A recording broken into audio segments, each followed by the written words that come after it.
Hello বন্ধুরা, সবাই কেমন আছো? আমি তো খুব ভালো আছি, আশা করি তোমরাও সবাই খুব ভালো আছো। তো আমার একটা নতুন ভিডিওতে অনেক অনেক স্বাগত। তো আমি আর মা বেরিয়ে পড়েছিলাম মায়ের দোকানে বাজার করতে। দোকানে এখন বাজার করছি দাঁড়িয়ে, মা করছে আমি দাঁড়িয়ে আছি। দেখো বাজারটা করা হয়েছে, তারপর আবার একটা দোকানে গেলে দেখা হচ্ছে। তারপর একটা দোকানে চলে এসেছি, এখানে মার দোকানে কিছু গামছা টামছা কিনছিল। মা, আমি বললাম মা তাড়াতাড়ি করে কিনে নাও, দিয়ে কিনে নেওয়ার পরে তারপর আমরা সোনার দোকানে চলে গেলাম। এখানে চোকার দেখছিলাম, কোন চোকারটা নিলাম কি না নিলাম সেটা একটু তো আলাদা ভিডিও আসবে। যাই হোক, সেটা নিতে আমার আরও 2 মাস মতন টাইম লাগবে।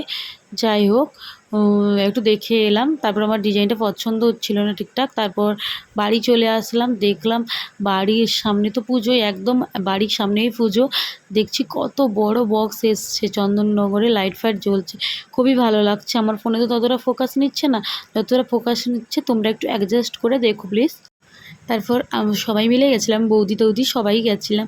দেখলাম কতগুলো বক্স বসছে, দেখো কত বড় একটা বক্স। আর এই বক্সে যদি তোমাদেরকে আওয়াজ দিই তোমরা তাহলে কিছুই শুনতে পাবে না, এত জোরে বক্সটা বাজছিল। দেখো এখানে প্যান্ডেলেরও কাজ হচ্ছে, যেখানে ঠাকুরটা বসবে সেখানেও কাজ হচ্ছে, চারিদিকে লাইট দিয়ে দিয়েছে, খুব সুন্দর লাগছে। তারপর আমিও দেখালাম, এরকমভাবে এসছিলাম বাড়ির সামনে তো, ওই জন্য এরকমভাবেই চলে এসছিলাম। খুশিও এসেছিলো, বৌদিরাও এসেছিলো। বললাম কানে প্রচুর ব্যথা করছে, এত জোরে আওয়াজ দিয়ে মানে বক্সটা বাজছে, নিতেই পারছিলাম না। বললাম পালিয়ে চলো, সহ্য করতে পারবো না, কানের পর্দা ফেটে যাবে বলে হয়। এত এত জোরে আওয়াজ হচ্ছিল না, স্বাভাবিক মানুষ ওখানে দাঁড়াতেই পারবে না বেশিক্ষণ। তারপর খুশি দেখছিলাম বেশ মজা করছিল, এই দেখো খুশি বেশ মজা করছে। তারপর মজা করতে করতে আবার কানে হাত দিয়ে দিল। বৌদিরাকে বললাম পালিয়ে চলো, এখানে থাকতে পারবে না। বৌদি বলে হ্যাঁ হ্যাঁ পালিয়ে চল, এখানে থাকা যাবে না, পালিয়ে চল। তারপর বাড়ির দিকে এলাম, বাড়ির সামনেই দাঁড়িয়ে আছি। আমাদের বাড়ির সামনে ইটের দুটোই ইট ভাটা আছে, ওই জন্য বাড়ির সামনে ইট একটু অঞ্জলি দিতে যাবো। তোমরা তো ভয়েস তো শুনতে পাচ্ছ না ঠিকঠাক, কিন্তু যতটুকু শুনতে পাচ্ছ একটু অ্যাডজাস্ট করে নিও। দেখো এইবারে সুতি শাড়ি পরে জাস্ট একটু গয়না পরে রেডি হয়েছে, সামনে একটু খালি গয়না পরে রেডি হয়েছি, সামনেই পুজো দিতে যাবো ওই জন্য। তো তোমরা ভিডিওটা কন্টিনিউ দেখতে থাকো। বেরোবি যা, একদম করে দেবো, বেরোবি যা। দেখো আমার ফুল লুকটাও তোমাদের সঙ্গে দেখিয়ে দিলাম। সামনে অঞ্জলি দিতে হবো, ভীষণ পরিমাণে গরম পড়েছে, ওই জন্যই সুতির শাড়িটাই পরে রেডি হয়েছে। এটা নতুন মা দিয়েছে অ্যানিভার্সারির কী কী গিফট পেলাম সেটা তো দেখাবো। আর দিনের বেলা তোমাদেরকে দেখাই, এই দেখো চন্দননগরের লাইট অনেকগুলাই জ্বলছিল। তারপর আস্তে আস্তে করে আমি নেমে পড়লাম, মানে দেখো সিঁড়ি তো নেই, যদি পড়ে যাই তখন পা হাত ভাঙবে, ওই জন্য আস্তে আস্তে করে নামলাম।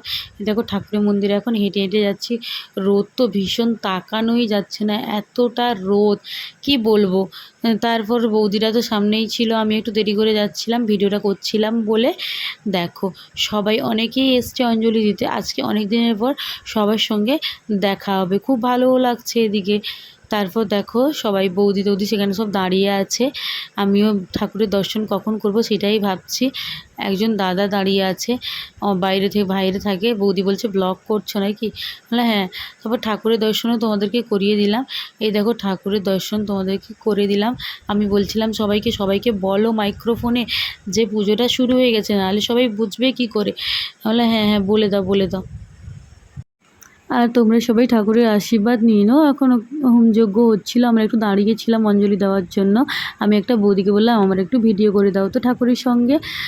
বৌদিটা কি ভিডিও করেছে জানি না, দেখো কিন্তু দেখা যাচ্ছে পরপর ভালো করেই দেখাচ্ছে। আমার তো খুব ভালো লাগলো, পেরেছে ভিডিওটা করতে, এটাই অনেক। তারপর দেখো এখানে হোমযজ্ঞ হচ্ছে, হোমযজ্ঞ হওয়ার পরেই আমরা অঞ্জলি দিব, ওই জন্য অনেক অপেক্ষা করছিলাম। অপেক্ষায় কোনো ব্যাপার নেই, বাড়ি বসে পুজো দেখতে খুব ভালোই লাগছিল, কিন্তু ভীষণ পরিমাণে রোদ ছিল, কি বলবো। তারপর দেখো কতজন এসে গেছে সবার সঙ্গে, এখানে অনেক দিনের পর দেখা করে খুবই ভালো লাগলো। তারপরে এখানে একটা ফটো তোলার ব্যবস্থা করেছিল, আমিও একটু ফটো তুলে নিলাম। তারপর যে একটা জেঠিমা আমাকে ফল খেতে দিল, এই দেখতে পাচ্ছ। জেঠিমা বলে ফল নে যে বললাম খেতেই হবে, দিয়ে বলে হ্যাঁ ঠাকুর প্রসাদ খাবি না, আমি বললাম দাও, দিয়ে খেয়ে নিলাম। আগে প্রণাম করে নিয়েছি, সেটা আর দেখানো হয়নি। তারপর জেঠিমা বললো এই একটুখানি প্রসাদ নিয়েছিস, আমি বললাম হ্যাঁ এই একটুতেই আমার হবে বাবা। তারপর দেখো খুশি চলে এসছে, মানে আর শান্তি নেই, ও দুষ্টুমি করা শুরু করে দিয়েছে। তারপর খুশি অঞ্জলি দিবে বলে তার দাঁড়িয়েছিল, আমাদের মানে আমরা যারা অঞ্জলি দিয়েছিলাম তাদের প্রণামটা শেষ হয়ে গেলে সে অঞ্জলি দিবে। তারপর দেখো তার চন্দন ফন্দন দিয়ে দিয়েছে, অঞ্জলি দেয়নি, সে চন্দন ফন্দন নিয়ে পালিয়ে এসছে। পুষ্পাঞ্জলি আর দেওয়াটা শেষ, বাড়ি যাচ্ছি, বাড়িকে কি খাই না খাই কী করি তোমাদের সঙ্গে শেয়ার করবো, ঠিক আছে? চলো।